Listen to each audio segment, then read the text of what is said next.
नमस्कार, मैं प्रिया। आज है 1 दिसंबर। चले जानते हैं बिहार की 25 बड़ी खबरों को। सरकारी स्कूल में गेस्ट टीचर पदों पर निकाली गई भर्तियां। दिल्ली के सरकारी स्कूल में गेस्ट टीचर पदों पर भर्ती के लिए हाल ही में जारी विज्ञापन के अनुसार टीजीटी, पीजीटी, काउंसलर और स्पेशल एजुकेशन टीचर के पदों के लिए ऑनलाइन आवेदन की प्रक्रिया 1 दिसंबर 2020 से शुरू होने जा रही है। दिल्ली गेस्ट टीचर वैकेंसी 2020 के लिए आवेदन के इच्छुक उम्मीदवार दिल्ली सरकार के शिक्षा विभाग के पोर्टल edudel.nic.in पर उपलब्ध कराए जाने वाले ऑनलाइन एप्लीकेशन फॉर्म के माध्यम से आवेदन कर सकते हैं। औरंगाबाद के पर्यटन स्थल में उमगा मंदिर में आपको देखने को मिलेगा बहुत कुछ खास। मदनपुर प्रखंड के उमगा पहाड़ी पर स्थित भगवान सूर्य का ऐतिहासिक, धार्मिक एवं प्राचीन उमगा मंदिर है। यह मंदिर जिले ही नहीं बल्कि राज्य की धरोहर सूची में शामिल है। 1496 ईसा पूर्व में इस मंदिर का निर्माण कराया गया है। मंदिर के शिलालेख से पता चलता है कि पहले यह जगन्नाथ मंदिर था। 1496 ईसा में सूर्यवंशीय राजा भैरवेंद्र ने मंदिर के गर्भगृह में बलराम और सुभद्रा की प्रतिमा स्थापित की थी। बाद में यह प्रतिमा समाप्त हो गई। प्रतिमा को समाप्त होने के बाद भगवान सूर्य की प्रतिमा स्थापित हुई। तब से यह मंदिर सूर्य मंदिर के नाम से विख्यात हुआ। बिहार में कोरोना के मिले 400 से ज्यादा मामले। स्वास्थ्य विभाग की तरफ से बीते दिन के पिछले 24 घंटे में जारी किए गए आंकड़ों के अनुसार कुल मिलाकर 457 नए मामलों की पुष्टि की गई है, जिसके बाद प्रभावितों की संख्या बढ़कर 2,35,616 पर पहुंच गई है। वहीं सर्वाधिक 3 प्रभावित जिलों की माने तो राजधानी पटना में 154 मामले सामने आए हैं। वहीं सहरसा और पूर्णिया में 29 मामले सामने आए हैं।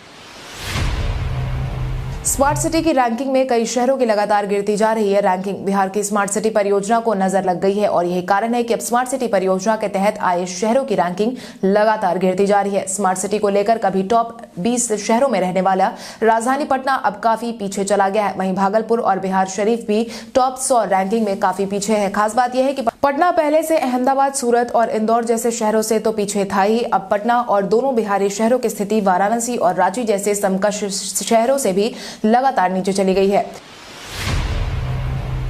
बिहार के कई राज्यों में अगले महीने से चलेगी शीतलहर। आज से दिसंबर महीने की शुरुआत होने वाली है। वहीं आज से शुरू होने वाले इस महीने में सर्दी भी अपने तेवर दिखाने वाली है। हालांकि बीते कुछ दिनों में दिन के समय में निकलने वाले तेज धूप ने लोगों को थोड़ी राहत जरूर दी है। मौसम के उतार चढ़ाव का दौर भी फिलहाल जारी है। वैसे दिसंबर के पहले हफ्ते में ही सर्दी बढ़ने की संभावना जताई जा रही है। मौसम विभाग की माने तो इस साल दिसंबर और जनवरी में कड़ाके की ठंड पड़ सकती है। न्यूनतम पारा भी रिकॉर्ड तोड़ सकता है। आज बिहारी पहचान में हम बात करेंगे शरद सागर की। शरद सागर का जन्म 24 अक्टूबर 1991 को बिहार के सिवान जिले के जरदाई इलाके में हुआ था। शरद सागर एक भारतीय सामाजिक उद्यमी और निपुणता ग्लोबल के संस्थापक और सीईओ हैं। उन्हें 2016 में फोर्ब्स 30 के तहत 30 सूची में शामिल किया गया था। सागर एक उद्यमी के रूप में शिक्षा और सार्वजनिक सेवा के क्षेत्र में काम कर रहे हैं। उन्होंने 16 साल की उम्र में 2008 में निपुणता ग्लोबल स्थापित की। सागर ने ओस्लो में टेलीनॉर यूथ फोरम 2016 में भाग लिया। वो क्वीन के यंग लीडर्स अवार्ड्स के लिए उपविजेता की स्थिति में थे। वहीं बिहार के शरद सागर हाल ही में कौन बनेगा करोड़पति में एक्सपर्ट के तौर पर भी नजर आए थे, जहां सही जवाब बताने पर अमिताभ बच्चन ने उनकी तारीफ भी की थी। बिहार में होगा शैडो सरकार का गठन। इंग्लैंड की तर्ज पर अब बिहार में भी सरकार के कामकाजों को बेहतर बनाने और लोगों की समस्याओं से सरकार को रूबरू करवाने के लिए शैडो गवर्नमेंट का गठन किया जा रहा है। इसके लिए गवर्नमेंट का गठन बिहार के कुछ समाजसेवी संगठनों ने मिलकर किया है, जिसमें मुख्यमंत्री के साथ साथ पूरी कैबिनेट का नाम शामिल है। इंग्लैंड की तर्ज पर यह गवर्नमेंट सरकार और जनता के बीच सेतु बनाकर लोगों को सुविधाएं मुहैया कराएगी। शैडो गवर्नमेंट में सचिवालय भी काम करेगा। इसमें जनता की फरियाद भी सुनी जाएगी। इतना ही नहीं, इसमें डॉक्टर से लेकर वकील तक की कई सामाजिक कार्यकर्ता और कई अन्य संगठन से जुड़े लोग शामिल हुए हैं। पटना एयरपोर्ट से 15 दिसंबर से नहीं उड़ेंगी 11 जोड़ी फ्लाइटें। बिहार में बढ़ रही ठंड को देखते हुए पटना एयरपोर्ट पर 15 दिसंबर से 11 जोड़ी फ्लाइटों का परिचालन रद्द करवा दिया गया है। इनमें 8 बजे सुबह से पहले के 4 और 8 बजे रात के बाद पहले के 5 फ्लाइटों को शामिल किया गया है। इसके साथ ही 5 जोड़ी विमानों के शेड्यूल में परिवर्तन भी किया जाएगा। आपको बता दें, यह वैसी फ्लाइटें होंगी जो सुबह 8 बजे से 10 बजे के बीच में चलती हैं। बाद में धुंध के बढ़ने से इनमें से कुछ को रद्द भी किया जा सकता है। हालांकि जल्द ही एयरपोर्ट अथॉरिटी और विभिन्न एयरलाइंसों की तरफ से जल्द ही कंपनी संशोधित विंटर शेड्यूल जारी किया जाएगा, जिसमें टाइम टेबल में परिवर्तन को लेकर जानकारी साझा की जाएगी। बिहार में कोरोना वैक्सीन के 2 फेज का ट्रायल हुआ पूरा। बिहार में कोरोना वैक्सीन के ट्रायल का 2 फेज पूरा हो गया है। अभी तक 250 से अधिक व्यक्तियों का निबंधन हो गया है। केंद्रीय स्वास्थ्य एवं परिवार कल्याण मंत्री अश्विनी कुमार चौबे ने पटना एम्स में वैक्सीन ट्रायल की समीक्षा की। इसके बाद चौबे ने पूर्व केंद्रीय मंत्री डॉक्टर सीपी ठाकुर से वीडियो कॉन्फ्रेंसिंग से बातचीत की। एम्स के निदेशक से डॉक्टर ठाकुर के स्वास्थ्य संबंधी जानकारी भी ली। उन्होंने बताया कि बिहार में आरटीपीसीआर जांच को लेकर 17 केंद्रों पर अपग्रेड करने का काम शुरू कर दिया गया है। बिहार में जरूरतमंद बुजुर्गों के लिए बुनियाद केंद्र में स्वास्थ्य सुविधा युक्त खुलेंगे वृद्धाश्रम। बिहार में अकेलेपन से प्रभावित वृद्धजनों के लिए 25 नए वृद्धाश्रम का संचालन किया जाएगा। समाज कल्याण विभाग के तहत संचालित सामाजिक सुरक्षा योजना के अधीन इन वृद्धाश्रमों का निर्माण और संचालन किया जाएगा। यह आश्रम बुनियाद केंद्र में संचालित होंगे। विभाग ने ऐसे वृद्ध लोगों के लिए वृद्धाश्रम के संचालन को लेकर अलग अलग से भूमि या भवन की तलाश किए जाने की जगह बुनियादी केंद्र भवन के खाली हिस्से को ही आश्रम के रूप में तब्दील करने का निर्णय लिया है। बीते रात 12 बजे मनाया गया अवतरण दिवस।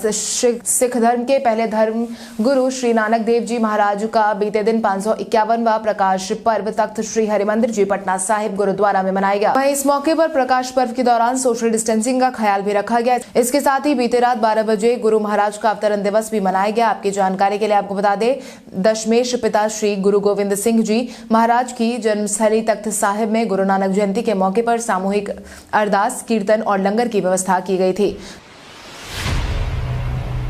सोशल मीडिया से आसानी से मिल जाएगी समाज कल्याण विभाग योजनाओं की जानकारी। अब सोशल मीडिया प्लेटफॉर्म से आसानी से समाज कल्याण विभाग की योजनाओं की सारी जानकारी मिल जाएगी।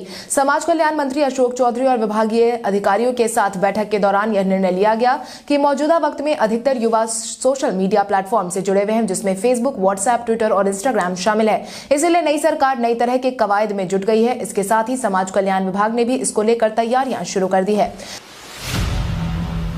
दीघा एम्स एलिवेटेड रोड का मुख्यमंत्री नीतीश कुमार ने किया उद्घाटन। मुख्यमंत्री नीतीश कुमार ने बीते दिन दीघा एम्स एलिवेटेड रोड का उद्घाटन किया। इसके मद्देनजर प्रमंडलीय आयुक्त संजय कुमार अग्रवाल और डीएम कुमार रवि ने पहले ही निर्माण कार्य का जायजा लिया। फुलवारी शरीफ में सड़क के उद्घाटन का कार्यक्रम निर्धारित किया गया था, इसलिए अधिकारियों की टीम ने वहां पार्किंग स्थल को पहले ही देख लिया था। साथ ही एलिवेटेड सड़क पर रंग रोगन का काम भी उद्घाटन से पहले ही पूरा कर दिया गया था। आपको बता दें, यह बिहार में सबसे बड़े एलिवेटेड परियोजना है। यह NH98 के एम्स गोलंबर से शुरू होकर जेपी सेतु के दक्षिणी छोर पहुंच पथ में समाप्त होती है। लालू यादव की बढ़ाई गई सुरक्षा व्यवस्था। लालू प्रसाद यादव की सुरक्षा व्यवस्था बढ़ा दी गई है। चारा घोटाला मामले में सलाखों के पीछे बंद लालू यादव को रिम्स के पेइंग वार्ड में 3 लेयर की सुरक्षा प्रदान की गई है। पहली सुरक्षा व्यवस्था पेइंग वार्ड के मेन गेट पर होगी, दूसरी पेइंग वार्ड के अंदर होगी और तीसरी लालू यादव के A11 कमरे के पास लगाई गई है। वहीं लालू की सुरक्षा को लेकर डिप्टी एसपी ने भी अपना बयान जारी किया है, जिसके तहत उन्होंने बताया है कि लालू यादव के लिए 3 लेयर की सुरक्षा व्यवस्था कर दी गई है। बिहार आने जाने वाली 5 जोड़ी स्पेशल ट्रेन के समय में हुआ बदलाव। यात्रीगण कृपया ध्यान दें, यात्रियों की सुविधाओं को ध्यान में रखते हुए विशेष ट्रेनों के परिचालन समय में परिवर्तन किया जा रहा है।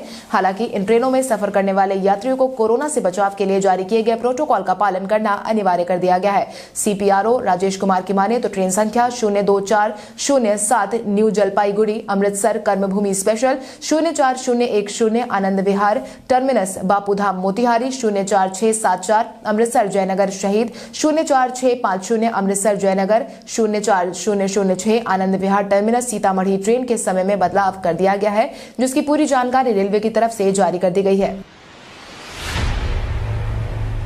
किसान आंदोलन पर नीतीश कुमार ने दी प्रतिक्रिया। देश भर में किसानों का गुस्सा देखने को मिल रहा है। कृषि कानून के खिलाफ राजधानी दिल्ली में किसानों का प्रदर्शन भी जारी है। 26 नवंबर से दिल्ली के बॉर्डर पर जमे पंजाब और देश के बाकी हिस्सों से आए किसानों का आंदोलन लगातार 5 दिन से जारी है। किसानों के इस प्रदर्शन को लेकर सरकार भी गंभीर दिख रही है। इसी बीच बिहार के मुख्यमंत्री नीतीश कुमार ने किसानों के प्रदर्शन पर बयान दिया है, जिसके तहत उन्होंने कहा है कि कृषि कानून से फायदा होगा। केंद्र सरकार किसानों के साथ बातचीत करना चाहती है। जब बातचीत हो जाएगी तो किसानों को सही मायनों में ये जानकारी मिल जाएगी कि उनकी किसी भी फसल की खरीद में कोई बाधा नहीं आने वाली है।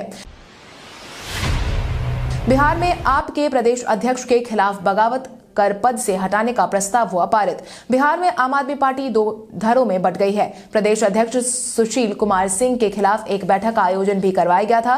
बैठक में आपके नेताओं ने उन्हें पद से हटाने का प्रस्ताव पारित कर दिया है। वहीं दूसरी तरफ प्रदेश अध्यक्ष ने भी अपना बयान जारी किया है, जिसके तहत उन्होंने कहा कि बैठक का कोई औचित्य ही नहीं है। प्रदेश कार्यकारिणी और जिला कमेटी पहले से ही भंग हो गई है। कुछ लोग जानबूझकर पार्टी को बदनाम करने की कोशिश कर रहे हैं। हमने तेजस्वी और चिराग के बेमतलब बयानबाजी की कही बात। बिहार में नई सरकार बनते ही विपक्ष ने निशाना साधना शुरू कर दिया था। अप्रिय वाक्यों से लेकर सभी मामलों में विपक्ष लगातार आरोप लगाने में लगा हुआ है। इसी बीच महागठबंधन का साथ छोड़ एनडीए में शामिल होने वाले हम पार्टी ने सरकार का पक्ष लिया है, जिसके तहत हम के प्रवक्ता विजय यादव ने अपना बयान जारी किया है, जिसके तहत उन्होंने कहा है कि चिराग पासवान और तेजस्वी यादव बेमतलब की बयानबाजी कर रहे हैं। राज्य में कानून का ही राज है। ये दोनों नेता बिना बात का बयानबाजी करने में उलझे हुए हैं। रेल मंत्री का ऐलान, रेलवे पर मिट्टी के कुल्हड़ से मिलेगी चाय। पर्यावरण संरक्षण को लेकर केंद्र की तरफ से ठोस कदम उठाया गया है, जिसके तहत अब रेलवे स्टेशनों पर प्लास्टिक के कपों में नहीं बल्कि मिट्टी के कुल्हड़ का इस्तेमाल किया जाएगा। राजस्थान में ढिगाबड़ा बांदाकुई रेलखंड के विद्युतीकरण उद्घाटन समारोह में पहुंचे रेल मंत्री पीयूष गोयल ने कहा कि मौजूदा समय में 400 स्टेशनों पर कुल्हड़ में चाय दी जाती है। इसके उपयोग से पर्यावरण की सुरक्षा भी होगी, साथ ही लाखों लोगों को रोजगार के अवसर भी उपलब्ध होंगे। बताते चले कि 16 साल पहले लालू यादव ने रेलवे स्टेशन पर कुल्हड़ के इस्तेमाल की बात कही थी। वहीं समय के साथ इसके प्रचलन को हटा दिया गया। भारत के इतिहास में आज की तारीख कई कारणों से है दर्ज। भारत के इतिहास में आज की तारीख कई कारणों से इतिहास में दर्ज है। 1933 में भारत में कोलकाता और ढाका के बीच पहले यात्री विमान सेवा की शुरुआत हुई थी। 1954 में आज ही के दिन प्रसिद्ध समाज सेविका और नर्मदा बचाओ आंदोलन की संस्थापक सदस्य मेधा पाटकर का जन्म हुआ था। 1959 में बाहरी अंतरिक्ष से पृथ्वी का पहला रंगीन फोटो लिया गया था। 1963 में नागालैंड भारत का 16वां राज्य बना था। 1974 में आज ही के दिन भारतीय स्वतंत्रता सेनानी एवं भारत में पहली महिला मुख्यमंत्री सुचेता कृपलानी ने दुनिया को अलविदा कह दिया था। 1990 में भारत के पहले प्रधानमंत्री जवाहरलाल नेहरू की बहन तथा राजनेता और राजनयिक विजयलक्ष्मी पंडित ने दुनिया को अलविदा कह दिया था।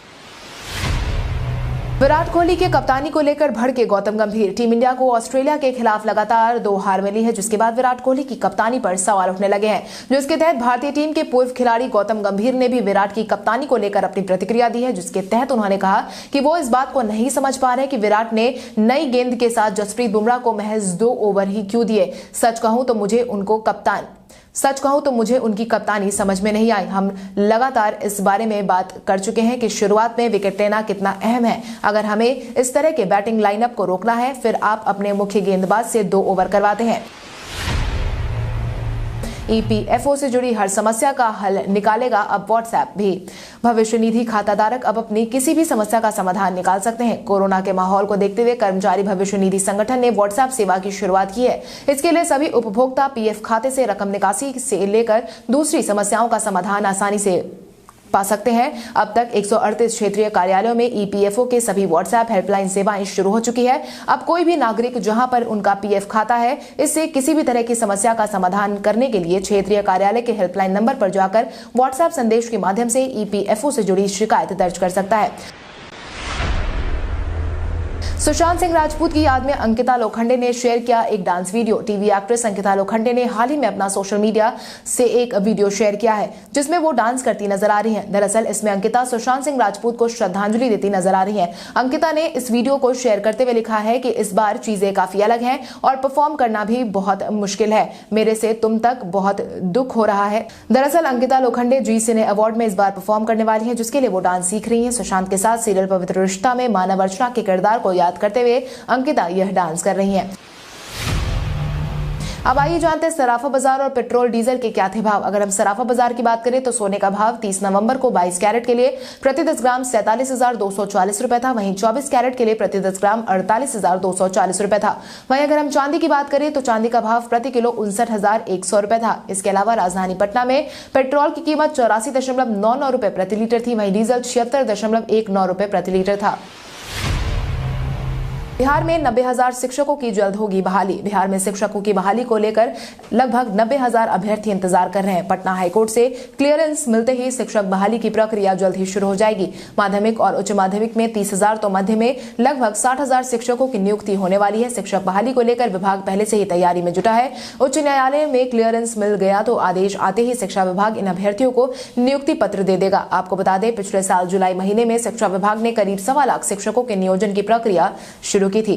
कल हमारे द्वारा पूछे गए सवाल का जवाब आप में से बहुत सारे यूजर ने हमें कमेंट करके दिया था, उसके लिए आपका बहुत बहुत धन्यवाद। आप में से जिन यूजर का कमेंट हमें अच्छा लगा है उनके नाम है विकी कुमार, सरफुद्दीन जन, आरके, पीके, अजीत कुमार, विपुल तिवारी, केशव कुमार, मनोज कुमार, राहुल कुमार प्रजापति, संजीव राज, गुलशन कुमार राज, संदीप सिंह, सुवेश कुमार, राहुल कुमार, विकास कुमार। इसके अलावा हमारी टीम को और भी लोगों के जवाब अच्छे लगे हैं, मगर समय के अभाव के कारण हम उनका नाम नहीं ले पाए, लेकिन आप हमारे सवालों का जवाब देते रहे। हम कल आपका नाम लेने की पूरी कोशिश करेंगे। तो चलिए बढ़ते आज के सवाल की। और आज का सवाल कुछ इस प्रकार है। रेलवे की तरफ से मिट्टी के कुल्हड़ में चाय बेचने का फैसला पर्यावरण संरक्षण में सहायक साबित होगा या नहीं? अपना जवाब हमें कमेंट करके जरूर बताएं। इसके साथ ही आज के लिए बस इतना ही। अगर आप ये वीडियो हमारा यूट्यूब पर देख रहे हैं तो हमारे चैनल को सब्सक्राइब करें और बेल आइकॉन दबाना ना भूलें। और अगर आप ये वीडियो हमारा फेसबुक पर देख रहे हैं तो इस वीडियो को लाइक करें और ज्यादा से ज्यादा शेयर करें। धन्यवाद।